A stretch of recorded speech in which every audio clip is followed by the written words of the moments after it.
ডাকসু নির্বাচনের প্রচারণা শুরু। ভিপি পদে ৪৫ জন সহ চূড়ান্ত প্রার্থী ৪৭১ জন। বুথ কম থাকায় ভোট কম পড়ার সংখ্যা প্রার্থীদের। স্ট্রাইকিং ফোর্স থাকবে সেনাবাহিনী। নির্বাচন নিয়ে দু একটি দলের বিভ্রান্তির চেষ্টাকে কৌশল বললেন সালাউদ্দিন আহমেদ। ফেব্রুয়ারিতে নির্বাচনে আপত্তি নেই এনসিপির, জানালেন হাসনাত আব্দুল্লাহ। তত্ত্বাবধায়ক সরকার বাতিলের রায়ের রিভিউ শুনানি শুরু। পক্ষে রায়দানকারী প্রত্যেকেই প্রধান বিচারপতি হন, জানান শিশির মনির। আইনের দৃষ্টিতে এটি রায় নয়, অভিমত জয়নুল আবেদিনের। জেলের নাম পরিবর্তন করে কারেকশন সার্ভিসেস করা হচ্ছে। কারাগারে খালেদা জিয়ার ওপর নির্যাতনের অভিযোগ পেলে ব্যবস্থা, জানালেন আইজি প্রিজন।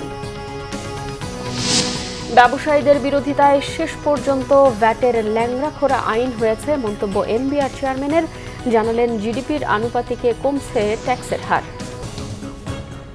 দেখছিলেন ক্রাউন সিমেন্ট সংবাদ শিরোনাম। এবারে বিস্তারিত। ঢাকা বিশ্ববিদ্যালয়ের ছাত্র সংসদ ডাকসু ও হল সংসদ নির্বাচনের প্রচারণা শুরু হয়েছে। ক্যাম্পাস জুড়ে নির্বাচনী আমেজ।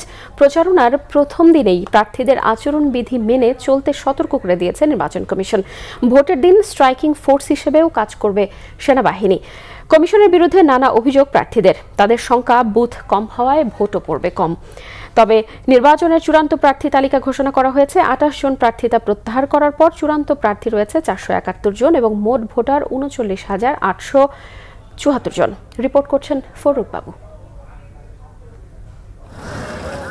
কঠোর সতর্ক বার্তার মধ্য দিয়ে ডাকসু নির্বাচনের প্রচারণা শুরু হয়েছে। বুধবার প্রথম দিনে সকালেই প্রচারণা শুরু করেন স্বতন্ত্র প্যানেল ডিইউ ফার্স্ট ও ইসলামী ছাত্র আন্দোলন সমর্থিত সচেতন শিক্ষার্থী সংসদ প্যানেলের প্রার্থীরা। তবে বিশ্ববিদ্যালয়ের সিনেট ভবনে প্রধান নির্বাচন কমিশনারের সাথে বৈঠক থাকায় প্রথম দিনের প্রচারের সময় দিতে পারেনি ভিপি, জিএস ও এজিএস প্রার্থীরা। বেলা ১১টায় সিনেট ভবনের প্রচারণায় আচরণবিধি নিয়ে দিক নির্দেশনা দেন প্রধান নির্বাচনী কর্মকর্তা। প্রতিটা কেন্দ্রে ভোট হিসাব করে স্ক্যানিং করতে ৩ ঘন্টা লাগুক ৪ ঘন্টা লাগুক, এই সময়টা আমরা তোমাদের কাছে চাইবো। ততক্ষণ পর্যন্ত ধৈর্য ধারণ করে কেন্দ্রে কেন্দ্রে অবস্থান করতে হবে এবং কেন্দ্রে রিটার্নিং অফিসার যারা দায়িত্বে থাকবেন ওনারা সেখানে হল এবং ডাকসু রেজাল্টটা ঘোষণা করে দিবেন। প্রার্থীরা আচরণবিধি লঙ্ঘন সহ নানা ধরনের আপত্তি জানালে মীমাংসা ছাড়াই সভা শেষ করে নির্বাচন পরিচালনা টিম। পরে ডাকসু প্রার্থীরা জানান, ভোটার সংখ্যার তুলনায় ভোট গ্রহণের 8টি কেন্দ্র যথাযথ নয়। প্রায় 40,000 ভোটার হলেও নির্ধারিত সময়ের মধ্যে অর্ধেক ভোট পড়ার আশঙ্কা তাদের। নির্বাচন কমিশন আচরণবিধির কথা বলতেছেন, কিন্তু আমরা দেখছি আচরণবিধি লঙ্ঘন করে সেটা ফেসবুকে প্রচার করতেছেন। বিশ্ববিদ্যালয় প্রশাসক কিংবা নির্বাচন কমিশনের যে আচরণবিধি আছে সেগুলোকে বৃদ্ধাঙ্গুলি দেখাচ্ছেন অনেক প্রার্থী। সেই জায়গায় আমার সংখ্যার জায়গায় রয়ে গেছে। যদি ভোট কেন্দ্র না বাড়ানো হয় তাহলে 2019 সালে ডাকসু নির্বাচনে যেমনভাবে অনাবাসিক স্টুডেন্টরা বাইরে এসে দাঁড়িয়েছিল, হেডলাইন তৈরি করা হয়েছিল, ভিতরে ছাত্রলীগ দাঁড়িয়েছিল, বাহিরে অনাবাসিক স্টুডেন্টরা দাঁড়িয়েছিল, পরবর্তীতে ঢুকতে পারেনি। কিন্তু এবার রিয়েল লাইন হয়েও অনাবাসিক স্টুডেন্ট কিন্তু দেরিতে যারা আসবে তারা ভোট কেন্দ্রে হয়তো বা নিজেদের ভোটটা প্রয়োগ করতে পারবে না। এদিকে ডাকসু নির্বাচনের সময় পরীক্ষা চলমান রাখায় প্রার্থীরা ক্ষোভ প্রকাশ করেছেন। এবং তো আমরা যদি প্রপাগান্ডা করি, আমরা যদি সে আগের কায়দায় ট্যাগিং এবং ফ্রেমিংয়ের রাজনীতি করি, তাহলে শিক্ষার্থীরা, আমরা এই ধরনের যারা কাজ করতেছি শিক্ষার্থীরা তাদের বিরুদ্ধে অবস্থান নেবে। নির্বাচনকে সামনে রেখে অন্তত ৫-৬ দিন যেন পরীক্ষাগুলো পিছিয়ে দেওয়া হয়, তবে নির্বাচন কমিশন আমাদের এই কথাগুলো শোনেননি। এখানে মনে হয়েছে তারা একটা দায়সারা কাজ করছেন। আচরণবিধি লঙ্ঘনের আলাপ বারবার করা হলেও তারা এই আচরণবিধি নিয়ে কোনো আলোচনা করেন নাই। তারা বারবার করে আচরণবিধি লঙ্ঘন করলে তারা এই করবেন সেই করবেন ইত্যাদি থ্রেট দিয়ে যাচ্ছেন, কিন্তু আমরা এখন পর্যন্ত আচরণবিধি লঙ্ঘিত হওয়ার জন্য কারো বিরুদ্ধে কোনো রকম পানিশমেন্ট দেখি নাই। প্রার্থীদের অভিযোগগুলো বিবেচনা করার কথা জানিয়েছেন প্রধান রিটার্নিং কর্মকর্তা। তাদের দাবির প্রেক্ষিতে আমরা নির্বাচনের আগের দিন, নির্বাচনের দিন, নির্বাচনের পরের দিন সকল পরীক্ষার বিষয় আমরা প্রশাসনকে লিখছি, প্রশাসন সেতে রাজি হয়েছে, বন্ধ করে রাখবে। ভোট কেন্দ্র বাড়ানো আর কোনোভাবে সম্ভব না, কারণ এটার সাথে অনেক কিছু জড়িত, কস্ট জড়িত, অনেক ধরনের ব্যবস্থাপনা জড়িত। আমরা সব কিছু মিলেই ছাত্রছাত্রীদের দাবির প্রেক্ষিতে আরও 2টা কেন্দ্রে বাড়িয়ে আমরা 8টা করেছি। নির্বাচনী প্রচারণার শেষ দিন আগামী 7 সেপ্টেম্বর সকাল 10টা থেকে রাত 11টা পর্যন্ত প্রচার চালানো যাবে। ভোট গ্রহণ 9 সেপ্টেম্বর। ফররুখ বাবু, বাংলা ভিশন, ঢাকা। এদিকে জাহাঙ্গীরনগর বিশ্ববিদ্যালয় কেন্দ্রীয় ছাত্র সংসদ জাকসু নির্বাচনের খসড়া প্রার্থী তালিকা প্রকাশের পর মনোনয়নপত্রের বৈধতা ও বাতিলের বিরুদ্ধে আপিল গ্রহণ করা হয়েছে। বিশ্ববিদ্যালয় সিনেট ভবনে জাকসু নির্বাচন কমিশনের কার্যালয়ে খসড়া এই তালিকা বাদ পড়া প্রার্থীরা আপিল আবেদন করেছেন এবং মোট 276টি মনোনয়নপত্র দাখিলের পর ভিপি পদে 20 জন এবং জিএস পদে 17 জন, এজিএস নারী পদে 9 জন, এজিএস পুরুষ পদে 21 জন সহ মোট 256 জন প্রার্থীর মনোনয়নপত্র বৈধ ঘোষণা করা হয়। বাতিল করা হয় 20টি মনোনয়নপত্র। নির্বাচন কমিশন জানিয়েছে, স্নাতকোত্তর চূড়ান্ত পর্বে পরীক্ষা শেষ হওয়ার পরও আবেদন এক ব্যক্তির একাধিক প্রার্থীকে সমর্থন ও প্রস্তাবকারী হওয়া এবং মনোনয়নপত্রের তথ্য ভুল সহ নানা অসঙ্গতির জন্য এসব ফর্ম বাতিল করা হয়েছে। 27 আগস্ট আপিলের শুনানি ও রায় শেষে আগামী 29 আগস্ট চূড়ান্ত প্রার্থী তালিকা প্রকাশের পর শুরু হবে আনুষ্ঠানিক প্রচারণা। আগামী 11 সেপ্টেম্বর জাকসু ও হল সংসদ নির্বাচনের ভোট হবে। ভোটার বিশ্ববিদ্যালয়ে 11,919 জন শিক্ষার্থী। অন্যদিকে নির্বাচনের মনোনয়নপত্র বিতরণের সময়সীমা বাড়িয়ে 31 আগস্ট পর্যন্ত বাড়ানোর সিদ্ধান্ত জানিয়েছে রাজশাহী বিশ্ববিদ্যালয়ের ছাত্র সংসদ রাকসুর প্রধান নির্বাচন কমিশনার অধ্যাপক ডক্টর এফ নজরুল ইসলাম। এছাড়াও আবাসিক হলের পরিবর্তে ভোট কেন্দ্র হিসেবে একাডেমিক হলগুলোকে নির্বাচন করা হয়েছে। মঙ্গলবার বিকেলে রাকসু নির্বাচন কমিশন অফিসে এই তথ্য জানান তিনি। এ সময় পরিবর্তিত সিদ্ধান্তগুলো বাস্তবায়নে নির্বাচনের তারিখ পিছিয়ে যেতে পারে বলেও ইঙ্গিত দেন তিনি। এছাড়াও এমন ঘোষণা আসার পরপরই মনোনয়নপত্র সংগ্রহের জন্য অপেক্ষায় থাকা ছাত্র শিবির সাবেক সমন্বয়ক সালাউদ্দিন আম্মার, সাবেক সমন্বয়ক ফাহিম রেজা সহ রাকসু নির্বাচনের প্রার্থী হতে যাওয়া শিক্ষার্থীরা যথাসময়ে নির্বাচন আয়োজনের দাবিতে রাকসু ট্রেজারার অফিসের সামনে স্লোগান দিতে থাকে। ছাত্র শিবির ও সাধারণ শিক্ষার্থীরা জানিয়েছেন, মনোনয়নপত্র উত্তোলন এবং ভোট কেন্দ্র একাডেমিক ভবনে নেয়ার ব্যাপারে তাদের কোনো আপত্তি নেই। স্থানে রাকসু নির্বাচন হতে হবে, অন্যথায় সাধারণ শিক্ষার্থীরা দুর্বার আন্দোলন গড়ে তুলবে। আজ ছিল মনোনয়নপত্র তোলার শেষ দিন। আগামী 15 সেপ্টেম্বর রাকসু নির্বাচনের দিন ধার্য করা হয়েছে। বিএনপি স্থায়ী কমিটির সদস্য সালাউদ্দিন আহমেদ বলেছেন, ফেব্রুয়ারিতেই নির্বাচন হবে, এতে কোনো আশঙ্কা নেই। তবে দু একটি দল বিভ্রান্তি করার চেষ্টা করছে উল্লেখ করে এটি তাদের কৌশলও হতে পারে বলে মন্তব্য করেন তিনি। এবং জামায়াতের সাথে নির্বাচনী জোটের কোনো সুযোগ নেই বলেও সাফ জানিয়ে দিয়েছেন বিএনপির এই নেতা। রিপোর্ট করছেন সিকান্দার রহমান। বিএনপির স্থায়ী কমিটির সদস্য বেগম সেলিমা রহমানের অভিযোগ, বিগত দিনে মুক্তিযুদ্ধের চেতনার কথা বলে বাংলাদেশকে শোষণ করা হয়েছিল। স্বৈরাচার পালিয়ে গেলেও শিল্পী নামধারী কিছু ব্যক্তি এখনো ষড়যন্ত্র করছেন। কালচারাল ফ্যাসিস্টদের বিরুদ্ধে জাতীয় প্রেস ক্লাবের সামনে এক মানববন্ধনে এসব কথা বলেন সেলিমা রহমান। এদেশের মানুষের চিত্র, এদেশের মানুষের ছবি এবং এদেশের মানুষের কথা বলার অধিকার, সেই অধিকার যেন ফিরে আসে। আপনারা সাবধান হয়ে যান, কারণ ছাত্র জনতা, শিল্পী এবং নারী, পুরুষ, শিশু সবাই আজ সচেতন। আপনারা সচেতনতার কথা বলে লাভ নাই, চেতনার কথা বলেও লাভ নেই। মুক্তিযুদ্ধ চেতনার কথা বলে বাংলাদেশকে শোষণ করেছেন এই আপনারাই। এদিকে চলমান রাজনীতি ও আগামী নির্বাচন নিয়ে সাংবাদিকদের সাথে কথা বলেছেন বিএনপি স্থায়ী কমিটির আরেক সদস্য সালাউদ্দিন আহমেদ। কোনো দল নির্বাচনে না যেতে চাইলে সেটা তার রাজনৈতিক স্বাধীনতা, গণতান্ত্রিক স্বাধীনতা বটে। তবে আমরা আশা করব জনপ্রত্যাশার বিরুদ্ধে যে কোনো দল এই নির্বাচনে অংশগ্রহণ থেকে বিরত থাকবে, সেটা খুব স্বাভাবিকভাবে এদেশের জনগণ নিবে না। কোনো যৌক্তিক কারণ যদি থাকে, তারা সেটা সংশ্লিষ্ট সকল কর্তৃপক্ষের সাথে আলোচনা করতে পারে। অন্তর্বর্তীকালীন সরকার, নির্বাচন কমিশন, জাতীয় ঐক্যমত্য কমিশন, এমনকি মাঠেও তারা তাদের সে বক্তব্য দিতে পারে। কিন্তু আগামীর নির্বাচন যারা বয়কট করবে বিভিন্ন ঠুনকো বাহানায়, তারা বাংলাদেশের জাতীয় রাজনীতি থেকে ভবিষ্যতে নিজেরাই মাইনাস হয়ে যাওয়ার একটা সম্ভাবনা থাকবে। আশা করি সেই ঝুঁকি কেউ নেবে না। সালাউদ্দিন আহমেদ জানান, কয়েকটি ইসলামী ঘরানার দলের সাথে আলোচনা হচ্ছে, তাদের সাথে জোট হতে পারে, তবে সেটি এখনো চূড়ান্ত নয়। এর বাইরে বিগত দিনে আন্দোলনে যারা ছিল তাদের সাথেও জোট হতে পারে বলেও জানান তিনি। সিকান্দার রহমান, বাংলা ভিশন, ঢাকা। ফেব্রুয়ারিতে নির্বাচনে আপত্তি নেই এনসিপির, তবে তার আগে সংস্কার ও বিচারের সুনির্দিষ্ট রূপরেখা দিতে হবে বলে জানিয়েছেন এনসিপির মুখ্য সংগঠক হাসনাত আব্দুল্লাহ। বিকেলে সংসদ ভবনের দক্ষিণ প্লাজায় মায়ের ডাকের আয়োজনে বিগত 15 বছরের গুম নিয়ে 10 দিনব্যাপী আলোকচিত্র প্রদর্শনীর পরিদর্শনে গিয়ে এমন মন্তব্য করেন তিনি। হাসনাত আব্দুল্লাহ বলেন, 5 আগস্ট পরবর্তী ক্রিয়াশীল রাজনৈতিক দলের মতানৈক্যের সুযোগ নিচ্ছে আওয়ামী লীগ। রাজনৈতিক দলগুলোর প্রতি তার আহ্বান, ফ্যাসিবাদ বিরোধী ঐক্য ধরে রাখতে হবে। গুম কমিশন স্বাধীনভাবে কাজ করতে পারছে না বলেও অভিযোগ করেন এনসিপির এই নেতা। যদি ভোট না দেয় এনসিপি, তাহলে হচ্ছে এই ভোটের রাজনীতি থেকে পিছিয়ে যাবে, সেটি খুবই স্পষ্ট। কিন্তু আমরা যেটি নিশ্চিত করতে যাচ্ছি, সংস্কার বাস্তবায়নের যে বিষয়টি রয়েছে এবং বিচারের যে বিষয়টি রয়েছে, সেটি বাস্তবায়নের সুস্পষ্ট বার্তাটি আসা উচিত। দেখেন, সংস্কার বাস্তবায়নের কিন্তু এখনো পর্যন্ত কোনো সিদ্ধান্ত হয়নি। আলোচিত তত্ত্বাবধায়ক সরকার ব্যবস্থা বাতিলের রায়ের রিভিউ শুনানির প্রথম দিনে রায়ের বিতর্কিত নানা দিক তুলে ধরেছেন আইনজীবীরা। তত্ত্বাবধায়ক সরকার ব্যবস্থা বাতিল করে বিচারক ব্যবস্থার উপর প্রতারণা করা হয়েছে যুক্তি দেন জামায়াতের আইনজীবী শিশির মনির। আর এটি কোনো রায় নয় বলেও মনে করেন আইনজীবী জয়নুল আবেদিন। বুধবার আবারও শুনবে আপিল বেঞ্চ। রিপোর্ট করছেন আহমেদ সরোয়ার।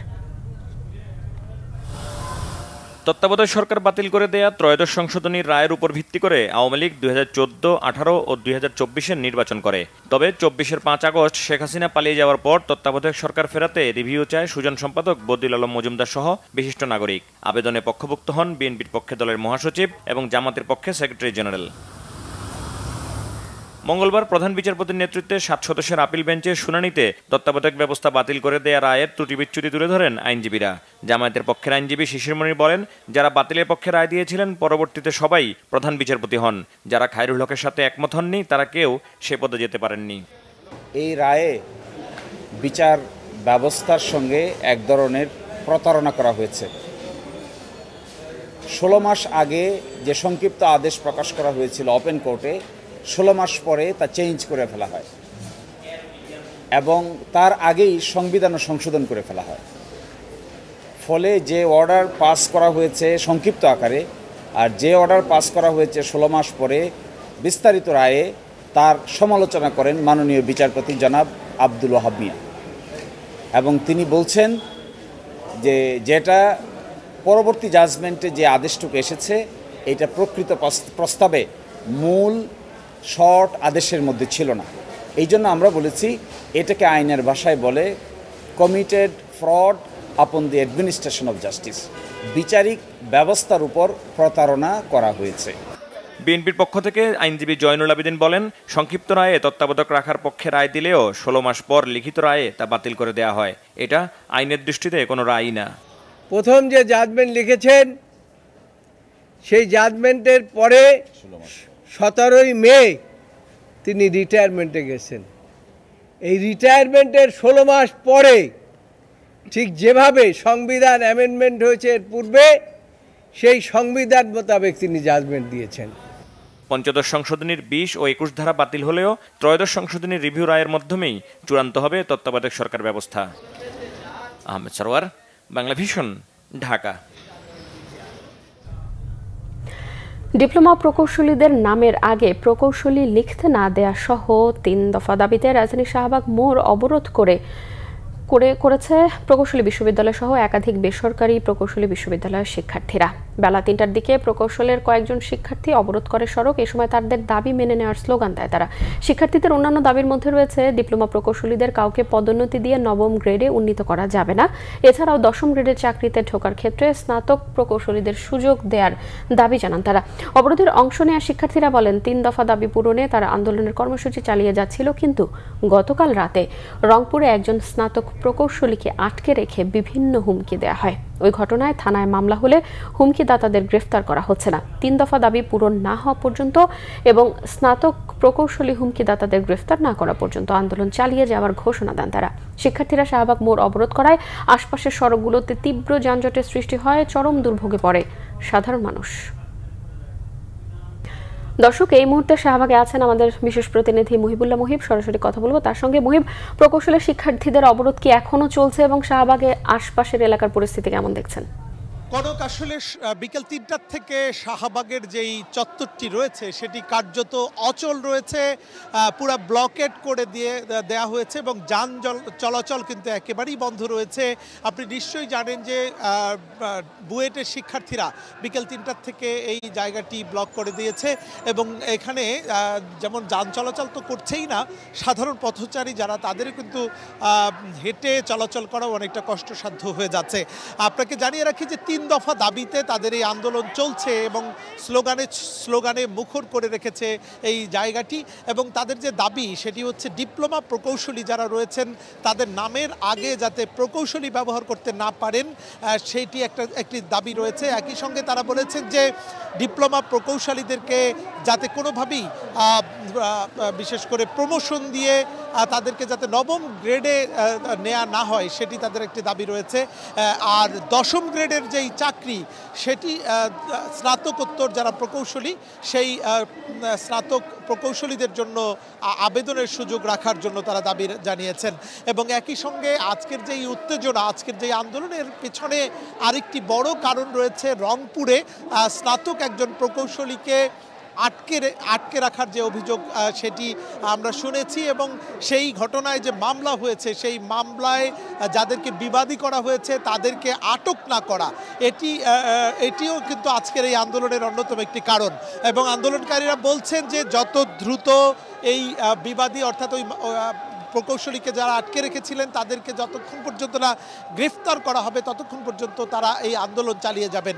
তবে আমরা শুনেছি যে রাত ৮টার দিকে এই আন্দোলনকারী শিক্ষার্থীরা, বুয়েটের শিক্ষার্থীরা গণমাধ্যম কর্মীদের উদ্দেশ্যে তারা বক্তব্য রাখবেন। তারা যদিও বলেছেন যে তারা দাবি আদায় না হওয়া পর্যন্ত তাদের এই অবস্থান চলতে থাকবে, তবে এটি আদৌ কতদূর পর্যন্ত গড়ায় বা কতক্ষণ পর্যন্ত তারা এটি ধরে রাখতে পারেন সেটি দেখার জন্য হয়তো সেই রাত ৮টার ব্রিফিং পর্যন্ত আমাদেরকে অপেক্ষা করতে হবে। কনক, এই ছিল আমার কাছে শাহবাগের এই বুয়েট শিক্ষার্থীদের যে আন্দোলন সেই আন্দোলনের সার্বিক পরিস্থিতির তথ্য। মুহিব, আপনাকে ধন্যবাদ। জেলের নাম পরিবর্তন করে কারেকশন সার্ভিসেস রাখা হচ্ছে জানিয়েছেন কারা মহাপরিদর্শক ব্রিগেডিয়ার জেনারেল সৈয়দ মোতাহার হোসেন। মঙ্গলবার সকালে কারা সদর দফতরের সংবাদ সম্মেলনে তিনি এসব কথা জানান। এছাড়াও কারাগারে বেগম খালেদা জিয়ার মানসিক ও শারীরিক নির্যাতনের অভিযোগ করার বিষয়ে বিএনপির পক্ষ থেকে আবেদন পেলে তা তদন্ত করার কথাও জানান আইজি প্রিজন। বিস্তারিত জানাচ্ছেন জিয়া খান। মঙ্গলবার সকালে পুরান ঢাকার কারা সদর দপ্তরে কারাগারের বিগত ১ বছরের কার্যাবলী নিয়ে মতবিনিময় করেন কারা মহাপরিদর্শক। বলেন, ধারণ ক্ষমতার অতিরিক্ত বন্দীদের জন্য নতুন করে ২টি কেন্দ্রীয় কারাগার এবং 4টি জেলা কারাগার চালু করা হয়েছে। পোস্টিং বাণিজ্য এবং নিয়োগ প্রক্রিয়াকে দুর্নীতি ও স্বজনপ্রীতি মুক্ত করার দাবি করে তিনি আরো বলেন, কারাগারকে ক্যাশলেস এবং মাদক মুক্ত করা হবে। আর্থিক লেনদেনের বিষয়টা আমরা কারাগারকে ক্যাশলেস করার পরিকল্পনা নিয়েছি। গত ১ বছরে শুরুর দিকে, এখন আর পাচ্ছি না, অলমোস্ট ৮০ লক্ষ টাকা ক্যাশ আমরা ঢাকা কেরানীগঞ্জ কারাগার থেকে উদ্ধার করেছি, বিভিন্ন বন্দীদের কাছে বাজেয়াপ্ত করা হয়েছে। সো আমরা কঠোরতা বজায় রাখছি, বাট আপনি যদি বলেন যে 100% সফল, এটা মানে বাংলাদেশে আমরা যে পরিবেশে বসবাস করছি এখন পর্যন্ত আমরা পারিনি। বাংলাদেশ জেলের নাম পরিবর্তনের কথাও বলেন আইজি প্রিজন। সরকার নীতিগতভাবে সিদ্ধান্ত নিয়েছে বাংলাদেশ জেল ডিপার্টমেন্টের নামটা পরিবর্তন করে কারেকশনাল সার্ভিস বাংলাদেশ করবে। এটার যে প্রক্রিয়া শুরু হয়েছে এবং আমরা অলরেডি আমাদের প্রস্তাবনা মন্ত্রণালয়ে প্রেরণ করেছি। এছাড়া কারাগারে বেগম জিয়াকে নির্যাতনের অভিযোগ করা বিএনপির বিষয়টির যথাযথ প্রক্রিয়া অনুসরণ করবে কারা অধিদপ্তর। পেপার পত্রিকা দেখেছি, বাট আসলে যদি ফরমাল কোনো অভিযোগ আমার কাছে করা হয়নি, দাখিল করা হয়নি, যদি ফরমাল অভিযোগ আমি পেই তখন হয়তো আমি এটা তদন্ত করে দেব। ৫ আগস্টের পরে জেল ভেঙে পালিয়ে যাওয়া বন্দীদের মধ্যে ৯ জন জঙ্গি এবং মৃত্যুদণ্ড ও যাবজ্জীবন সাজাপ্রাপ্ত ৭৯ আসামি সহ ৭০০ জনকে এখনো গ্রেফতার করা হয়নি বলেও তথ্য দেন আইজি প্রিজন। তারা সাধারণত পরিবারের। জিয়া খান, বাংলা ভিশন, ঢাকা। জাতীয় রাজস্ব বোর্ডের চেয়ারম্যান আব্দুর রহমান খান জানিয়েছেন, ব্যবসায়ীদের বিরোধিতায় শেষ পর্যন্ত ল্যাংড়া খোরা আইন হয়েছে। তিনি বলেন, ভ্যাটের একক রেট করার কোনো বিকল্প নেই। জিডিপির অনুপাতে ট্যাক্সের হার ক্রমাগতভাবে কমছে, যা রীতিমতো আতঙ্কের। এনবিআরের সাবেক চেয়ারম্যান মোহাম্মদ আব্দুল আজিজের মন্তব্য, আমলাদের দিয়ে নীতি প্রণয়ন করলে তা কখনোই সঠিক হয় না। গোলাম ময়নুল হাসানের রিপোর্ট। প্রতিটি অর্থ বছরেই রাজস্ব লক্ষ্য অর্জনে ব্যর্থ জাতীয় রাজস্ব বোর্ড এনবিআর আর রাজস্ব কর্মকর্তাদের ঘুষ ও হয়রানির ব্যবসায়ীদের প্রতিনিয়ত অভিযোগের মধ্যে শেষ পর্যন্ত এনবিআর বিলুপ্ত করেছে সরকার। এমন বাস্তবতা রাজধানী হোটেলে কর্পোরেট কর ও ভ্যাট সংস্কার বিষয়ক গোলটেবিল আলোচনা আয়োজন করে Centre for Policy Dialogue CPD. অনুষ্ঠানে এনবিআর চেয়ারম্যান বলেন, রাষ্ট্র ব্যয়ের অগ্রাধিকার যৌক্তিকতা সঠিক করতে হবে। এটি করা না হলে সাধারণ মানুষ কর দিতে আগ্রহী হবেন না। জনগণ যদি দেখে যে আমার ট্যাক্সের টাকাটা কোনো কাজে লাগে নেই, এটা দিয়ে এমন জায়গায় খরচ করা হয়েছে, অনেক টাকা খরচ করা হয়েছে, এটা কেউ ব্যবহার করে না, তার মানে ওই খরচের মধ্যে লাভবান হয়েছে কারা? একটা কন্ট্রাক্টর শ্রেণী, আর হচ্ছে গভর্নমেন্ট মেকানিজমে যারা এই টাকা পয়সাগুলো ছাড় করেছে তারাই লাভবান হয়েছে, দেশের জনগণ কোনো লাভবান হয়নি। সুতরাং এই প্রশ্ন তারা করবেই যতদিন পর্যন্ত আমরা এক্সপেন্ডিচার সাইডটাকে ঠিক করতে না পারবো। ব্যবসায়ীদের বিরোধিতায় ভ্যাট আইনটাও সঠিকভাবে প্রণয়ন করা যায়নি বলেন এনবিআর চেয়ারম্যান।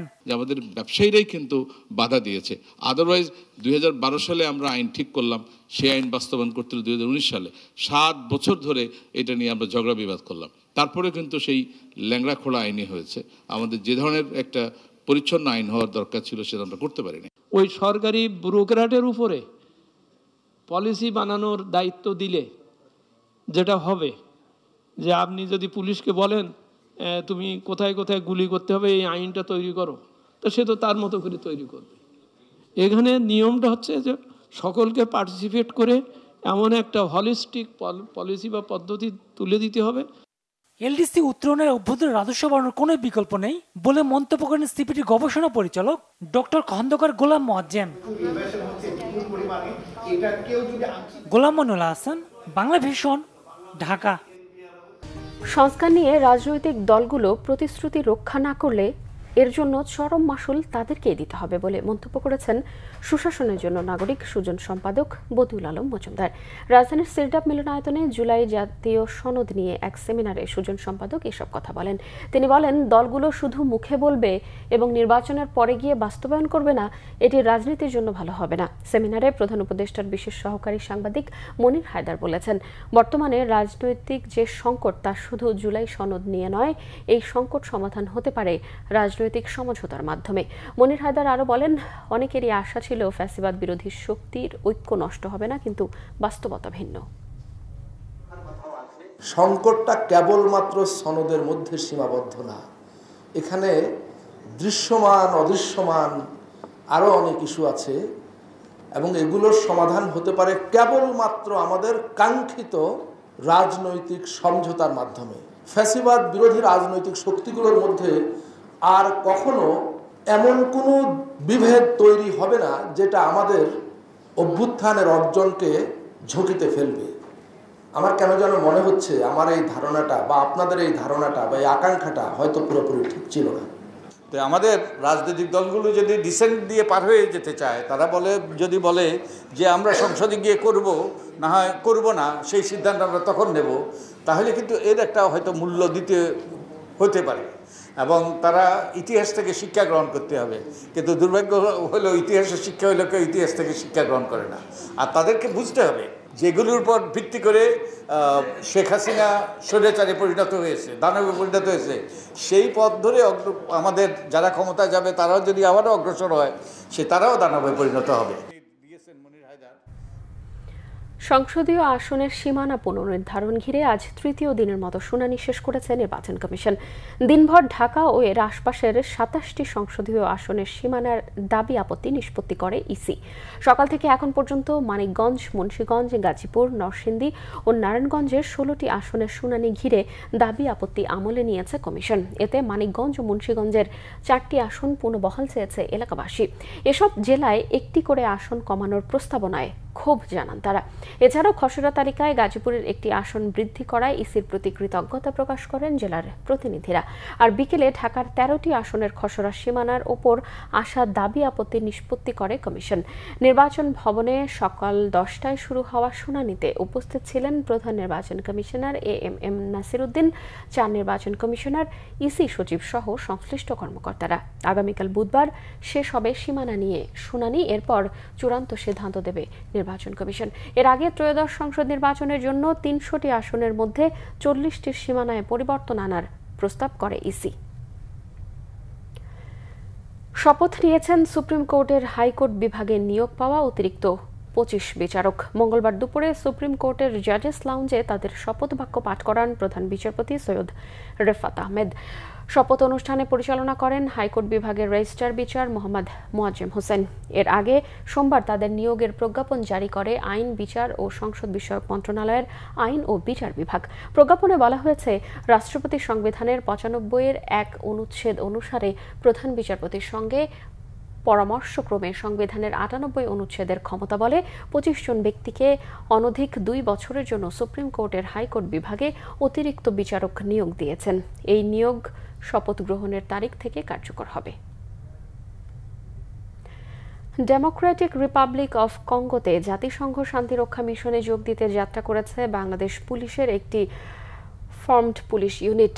1:15 হযরত শাহজালাল আন্তর্জাতিক বিমানবন্দর ত্যাগ করেন তারা। 70 জন নারী পুলিশ সদস্য সহ 180 সদস্যের কন্টিনজেন্টের নেতৃত্ব দিচ্ছেন পুলিশ সুপার জান্নাত আফরোজ। বিমানবন্দরে অতিরিক্ত IG crime and operations Khandaker Rafiqul Islam, DIG operations Mohammad Rezaul Karim এবং police headquarters UN operations wing এর কর্মকর্তারা মিশনগামী শান্তিরক্ষীদের বিদায় জানান। Bangladesh police formed police unit 2005 সাল থেকে এই নারী কন্টিনজেন্ট 2021 সাল থেকে গণতান্ত্রিক কঙ্গো প্রজাতন্ত্রে পেশাদারিত্ব বজায় রেখে দায়িত্ব পালন করছে।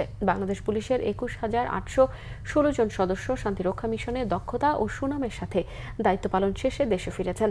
জাতিসংঘের ম্যান্ডেট বাস্তবায়নের মাধ্যমে আন্তর্জাতিক শান্তিরক্ষা কার্যক্রমে বাংলাদেশ পুলিশের অনন্য অবদান বৈশ্বিক পরিমণ্ডলে দেশের ভাবমূর্তি উজ্জ্বল করেছে। সংবাদ শেষ করব ক্রাউন সিমেন্ট শিরোনামগুলো আরও একবার জানিয়ে।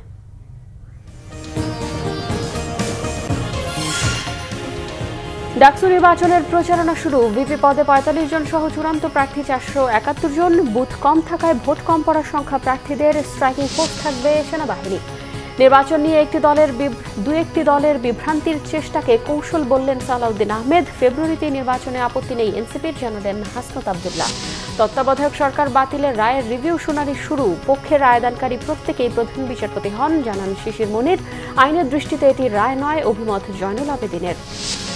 জেলের নাম পরিবর্তন করে কারেকশন সার্ভিসেস করা হচ্ছে। কারাগারে খালেদা জিয়ার ওপর নির্যাতনের অভিযোগ পেলে ব্যবস্থা, জানালেন আইজি প্রিজন। ব্যবসায়ীদের বিরোধিতায় শেষ পর্যন্ত ভ্যাটের ল্যাংড়াখোরা আইন হয়েছে, মন্তব্য এনবিআর চেয়ারম্যানের, জানালেন জিডিপির আনুপাতিকে কমছে ট্যাক্সের হার।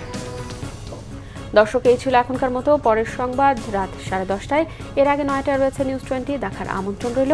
এছাড়াও বাংলা ভিশন সংবাদ ও সংবাদ সংশ্লিষ্ট অনুষ্ঠান দেখতে ভিজিট করুন www.bvnews24.com ও facebook.com/banglavishnnews এবং সাবস্ক্রাইব করুন youtube.com/banglavishnnews।